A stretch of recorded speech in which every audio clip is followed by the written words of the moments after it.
ఆస్ట్రేలియాపై T20 series ను సొంతం చేసుకుంది భారత్. మెల్బోర్న్ వేదికగా జరిగిన మ్యాచ్ లో టీమిండియా ఆల్రౌండ్ షోతో ఆకట్టుకుని సత్తా చాటింది.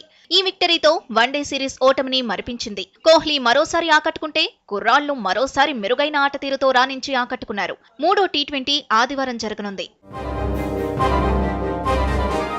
Team India vice captain Virat Kohli మరోసారి దూకుడైన ఆట తీరుతో రాణించాడు. ఆస్ట్రేలియా టూర్లో అద్భుతమైన ఫామ్లో ఈ స్టార్ మరోసారి అర్ధ సెంచరీ చేసి మ్యాన్ ఆఫ్ ది మ్యాచ్ అవార్డును సొంతం చేసుకున్నాడు. ఈ సిరీస్లో కోహ్లీ ఆడిన 7 మ్యాచ్ల్లో 4 అర్ధ సెంచరీలు, 2 సెంచరీలు చేసి ఫుల్ స్వింగ్లో ఉన్నాడు.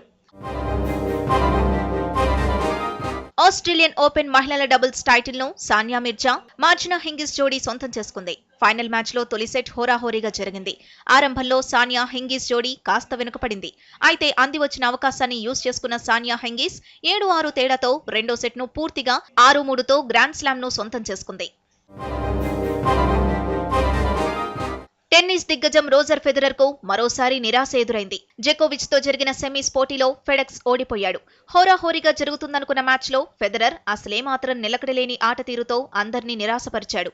అయితే ఖచ్చితంగా ఫ్యూచర్ లో జకోవిచ్ ను ఓడిస్తానన్నాడు ఫెదరర్. అప్పటి వరకు వీడ్కోలు పలకనని తేల్చి చెప్పేశాడు.